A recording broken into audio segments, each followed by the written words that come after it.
What do you do when the weight of your past feels too heavy to carry? When shame whispers in your mind, reminding you of mistakes made, opportunities lost, and words spoken in regret? If you've ever felt like your past disqualifies you from purpose, joy, or even God's love, then it's time to hear this truth. God is in the business of redemption. He doesn't waste your story. He doesn't throw you away because of your failures. Instead, He takes every broken piece and creates something beautiful. Shame wants you to believe that your past defines you, that who you were is who you'll always be. But God says something different. In Isaiah 61 verse 3, He promises to bestow on them a crown of beauty instead of ashes, the oil of joy instead of mourning, and a garment of praise instead of a spirit of despair. That means no matter what you've done or what has been done to you, your story isn't over. Your pain doesn't have to be your prison. Your shame doesn't have to be your sentence.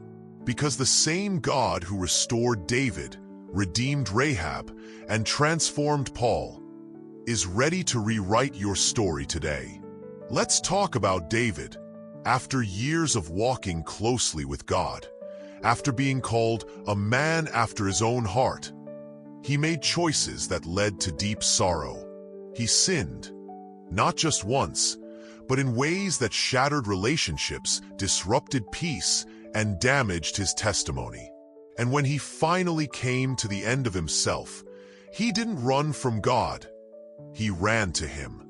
He cried out in Psalm 51 verses 10 to 12, "Create in me a pure heart, O God, and renew a steadfast spirit within me. Do not cast me from your presence, or take your Holy Spirit from me. Restore to me the joy of your salvation, and grant me a willing spirit to sustain me." That prayer wasn't just a plea, it was a turning point. Because David didn't stay in his failure. He didn't settle in shame. He didn't allow guilt to become his new identity. Instead, he ran back to God. He asked for cleansing, for renewal, for restoration, and God met him with mercy, grace, and forgiveness. Your past does not disqualify you. It positions you for greater purpose. Peter denied Christ 3 times, yet Jesus looked at him and said, "Feed my sheep." Paul persecuted the church, dragging believers into prison, but God turned him into one of the most powerful voices for the gospel. Joseph was betrayed by his brothers, falsely accused, and unjustly imprisoned. But every place he was cast down, God lifted him up. Every season of waiting prepared him for destiny. And friend, your suffering isn't the end of your story either. God is preparing you for something greater than you can imagine. So how do you practically break free from shame? Start by bringing your pain into the light. Shame thrives in secrecy. It grows strongest when hidden in darkness. But healing begins when we bring our wounds to the light of God's presence. Don't hide your regrets. Don't bury your mistakes. Bring them before the Lord with honesty. Confess, repent, ask for cleansing. Because the moment you stop pretending everything is fine and start telling the truth, you open the door for transformation. Next, let go of guilt that tries to redefine your identity. So many believers live beneath the fullness of their calling because they keep rehearsing old failures. They walk around carrying yesterday's burdens as if they still define today.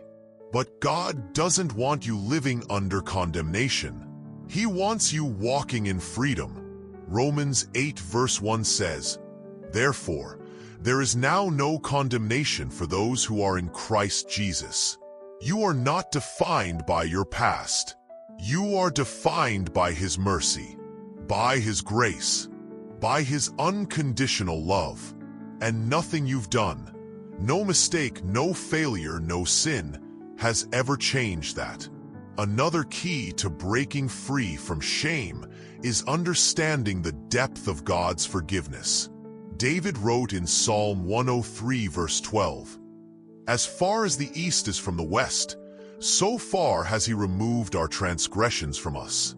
That means when God forgives, he doesn't hold your past against you. He doesn't keep a record of wrongs. He doesn't remind you of where you failed. He removes your sins completely, just as if they never happened. And when you begin to internalize that truth, shame loses its grip on your soul. Worship also plays a powerful role in breaking chains. So often, we wait until we feel worthy to sing. We think, "I'll praise God when I'm healed, when I'm promoted, when I'm at peace." But David praised God while hiding in caves. Paul and Silas sang while bound in chains. Why? Because worship changes atmospheres. It silences the enemy. It shifts your focus from the problem to the provider. Praise him in the storm. Lift your voice even when your heart is heavy. Because the moment you begin to worship, perspective begins to shift, and freedom begins to rise. Surrender plays a huge role too. Many believers try to manage their emotions themselves. They wrestle with fear. They stress over outcomes. They carry burdens they were never meant to bear. But true freedom comes when we release what we cannot change and trust the one who already has. Surrender isn't weakness, it's wisdom. It means admitting you don't have all the answers and choosing to trust the one who does. Wherever you've been holding on to bitterness, disappointment, or self-reliance, let go. Hand it over. Say, "Lord, I don't know how to fix this, but I trust you completely." And watch how surrender opens the door for divine healing. Also, let gratitude awaken your spirit again. So often, we focus on what's missing instead of thanking God for what remains. But gratitude disarms discouragement. Thankfulness resets your heart. Start keeping a record of answered prayers. Reflect on how God brought you through hard times before. Celebrate the ways He's been faithful. Because when you begin to remember His goodness, your heart finds strength to press forward, even when the road is long. Community matters too. There are seasons when your own faith runs thin, and someone else's belief carries you. Find believers who speak life into your ears, who remind you of God's love when you forget. Walk with others who press toward the mark.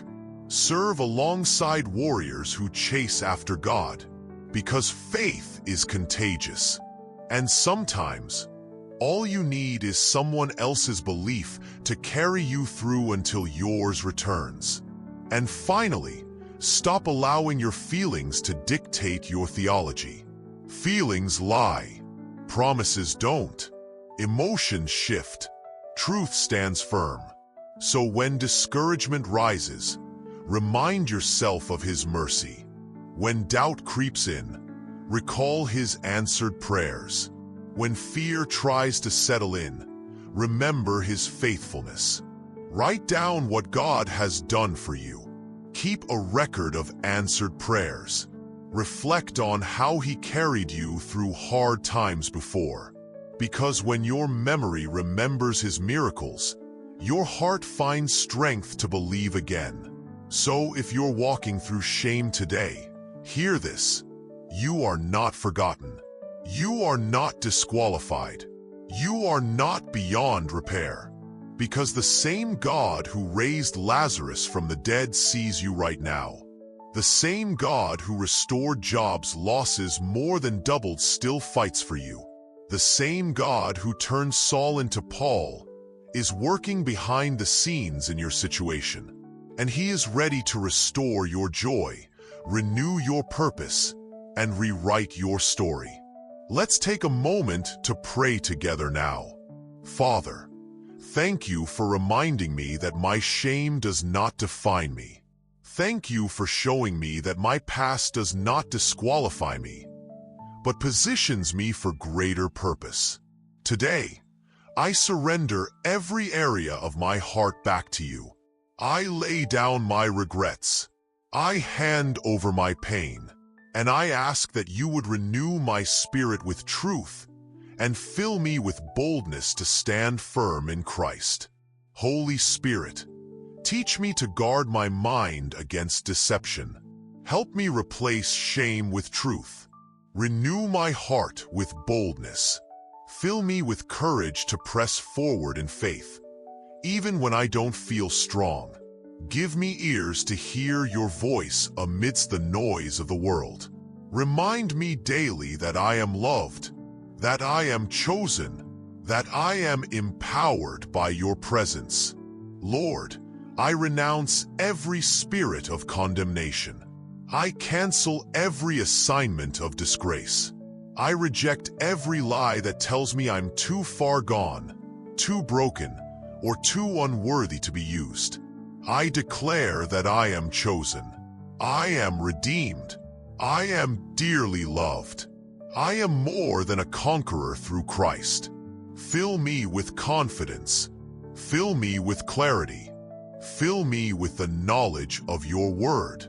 Fill me with peace that surpasses understanding. For those feeling unworthy, remind them they are accepted. For those worn down by life, breathe fresh strength into their spirits.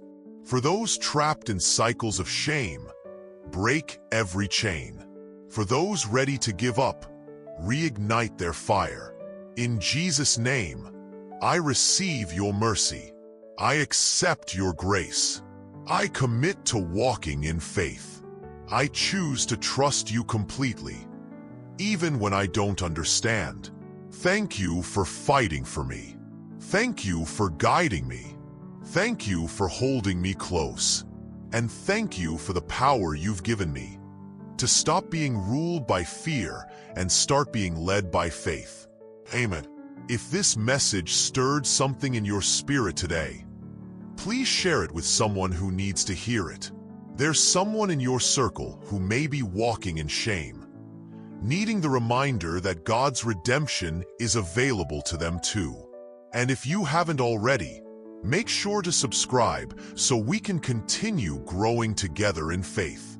Until next time, may you walk in the fullness of your purpose, knowing that you are deeply loved, highly favored, and fully empowered by the presence of God. Keep pressing in, because your future is bright, your identity is secure, and your God is faithful.